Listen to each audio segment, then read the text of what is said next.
Enter the horrifying chapter known as the Acid Bath Murders. In London, 1936, John George Haigh emerged as a chilling figure. Initially a chauffeur, Haigh's true nature revealed itself in his fraudulent activities, posing as a solicitor named William Adamson. Yet his criminal web began to unravel when a careful observer discovered a misspelling on his letterhead, unmasking his deceitful schemes. Haigh found himself imprisoned for fraud, enduring 4 harrowing years behind bars. However, this stint in prison only fueled Haigh's dark desires. Upon his release, he continued his fraudulent ways, attracting multiple convictions. But it was during this time behind bars that he stumbled upon a sinister revelation, a means to conceal his monstrous crimes. Driven by a chilling fear of posthumous betrayal, Haigh, locked away in prison, delved into the sinister methods of French murderer George Alexander Surette, renowned for dissolving bodies with acid. Haigh conducted chilling experiments on unsuspecting mice, discovering with horror that it only took 30 minutes for the acid to dissolve their fragile forms. George Alexander, known as Surette, rose to infamy in France, following in the footsteps of Henry Landru. Methodical and studious, he planned his crimes meticulously, studying medicine and law. With the assistance of the Schmidt sisters, he insured and murdered their husbands. Detectives unearthed acid-eaten bones in Surette's garden, exposing his gruesome deeds. Surette later killed an ex-priest and his mistress, dissolving their bodies in acid, salvaging what remained. Despite a lengthy trial, Surette received the death penalty, while the Schmidt sisters were sentenced to years of hard labor. And thus the stage was set for the horrifying events that would come to be known as the Acid Bath Murders. Enter the dark tale of the McSwan family. Working as an accountant at an engineering firm, John George Haigh crossed paths with his old friend, William McSwan, in a dimly lit Kensington pub. Fate led Haigh to meet McSwan's parents, Donald and Amy, sparking a sinister envy within Haigh. On September 6, 1944, McSwan mysteriously vanished, forever altering the course of their lives. Unbeknownst to all, Haigh craftily lured McSwan into a basement on Gloucester Road, revealing his sinister plan. With a brutal strike to the head using a lead pipe, Haigh silenced his first victim forever. But the horror didn't end there. Haigh, consumed by darkness, submerged McSwan's lifeless body in a drum filled with concentrated sulfuric acid. 2 days later, he returned to find that most of McSwan's remains had dissolved. Without hesitation, Haigh disposed of the remnants in a desolate manhole, erasing any evidence of his dreadful deed. He spun a web of deceit, convincing McSwan's parents that their son was hiding in Scotland to avoid the draft. Impersonating their lost child, Haigh moved in with them, taking control of their properties and deceiving everyone around.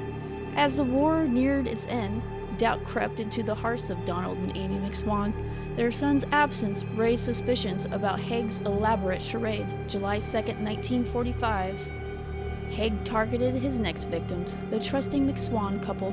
With calculated malice, he lured them to Gloucester Road, promising a joyful reunion with their son. In a horrific act of savagery, Haigh swiftly silenced them with fatal blows to the head. Their bodies meeting the same fate as their sons, dissolved in sulfuric acid. Empowered by his evil deeds, Haigh pressed on, exploiting another deception. He stole the McSwans' pension checks and profited from selling their properties, amassing £8,000. With bloodied hands and a newfound wealth, Haigh found solace in the eerie embrace of the Onslow Court Hotel in South Kensington, a fitting dwelling for a man consumed by darkness. Engulfed by a relentless gambling addiction, the acid bath murderer squandered his ill-gotten riches by 1947. Desperate, a sinister urge drove him to seek new victims. Fate intertwined him with Dr. Archibald Henderson and his wife, Rose Henderson, kindling Haigh's dark desires. He devised an intricate scheme, posing as a buyer interested in the Hendersons' property. Ensnared by his charm, Rose invited Haigh to perform at their housewarming party. Unbeknownst to them, a devil had infiltrated their lives. Exploiting the situation, Haigh cunningly stole Dr. Henderson's revolver during the gathering. With sinister intentions brewing, Haigh relocated his lethal metal drums to a rented workshop on Leopold Road in West Sussex. On February 12, 1948, he enticed Dr. Henderson to this unsuspecting location, under the pretense of unveiling a groundbreaking invention. Inside his workshop, Haigh seized the moment. With a single shot to Dr. Henderson's head, his life came to a sudden end. Pretending to deliver grave news, Haigh contacted Mrs. Henderson, urging her immediate presence to attend to her gravely ill husband. Unbeknownst to her, her arrival sealed her tragic fate.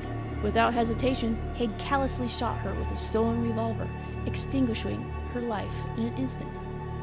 With meticulous precision, Haigh covered his tracks. He forged his victims' signatures on a letter, granting him the authority to sell their belongings for a staggering £8,000. Haigh's horrifying spree continued with the capture of his next victim, Mrs. Olive Durand Deacon. Upgrading his operations, Haigh rented a larger warehouse on Leopold Road to bring an end to his final target. Pretending to be an engineer, Haigh learned of her idea for artificial fingernails. Seizing the perfect opportunity, he invited her to his warehouse. Unaware of the danger awaiting her, Olive Durand Deacon accepted Haigh's invitation. Within the sinister warehouse, Haigh revealed his true nature. Using a stolen revolver, he heartlessly shot Mrs. Durand Deacon in the back of the neck. Taking her valuables, including a sentimental Persian fur coat, Haigh submerged her lifeless body in corrosive sulfuric acid. Hotel guests grew concerned when Mrs. Durand Deacon didn't appear for breakfast. Haigh seized the moment, lying that they had planned to meet, but she never showed up. Unbeknownst to them, the truth hid in the acid-infested warehouse. As the days passed without Mrs. Deacon, apprehension grew. Haigh needed to navigate this rising suspicion carefully. He approached Mrs. Lane, who had been concerned about the missing woman, inquiring about any news. Mrs. Lane, unaware of the horrors, planned to visit the police station. Seizing the opportunity, Haigh offered to drive her. At the police station, Sergeant Lambourne sensed something amiss and contacted Scotland Yard to investigate Haigh's past. In a fatal mistake, Haigh poured the liquefied remains of Mrs. Durand Deacon's body outside the warehouse, leaving a trail for investigators. Unaware of the tightening net, he went to Horsham to appraise her jewelry. Upon his return to the hotel, he encountered officers waiting for him. Taken aback, Haigh offered a carefully constructed statement sticking to his story about the missed meeting. The following Saturday marked a crucial turning point. Police, fueled by mounting evidence and suspicion, searched Haigh's warehouse. Inside, they uncovered unsettling evidence: a rubber apron, a gas mask, empty carboys, a recently used revolver, and a dry cleaning receipt for Mrs. Durand Deacon's fur coat, further fueling their investigation. Detectives expanded their search beyond the warehouse, uncovering a horrifying trove of melted body fat, a section of a foot, human gallstones, and a denture fragment. Each gruesome discovery heightened their suspicions, leading them to their prime suspect. Haigh's twisted crimes were slowly unraveling. Haigh boldly asked about his chances of release from Broadmoor, a high-security psychiatric hospital. Webb couldn't provide a definitive answer. With arrogance, Haigh cryptically declared that the truth was too astonishing to believe. In that pivotal moment, Haigh's secrets spilled out. He confessed to the heinous murders of Durand Deacon, the McSwan family, and the Hendersons. He also claimed 3 additional victims: a boy named Max, a girl in Eastbourne, and a woman in Hammersmith. However, the veracity of these claims remained uncertain. The acid bath trial took place on July 19, 1949.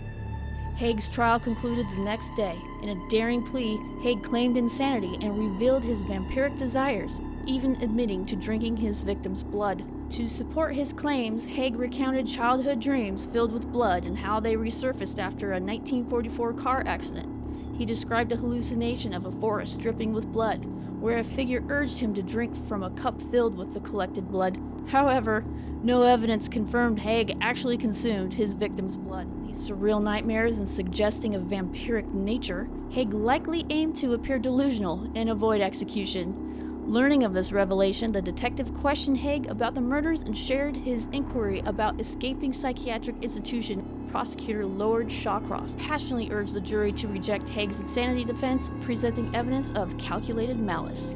On the other side, Sir David Maxwell Fyfe summoned witnesses to testify to Haigh's troubled mental state. The trial became a battle between claims of madness and calculated evil. In just 15 minutes, the jury reached their decision. When given a chance to speak, Haigh replied, "Nothing at all."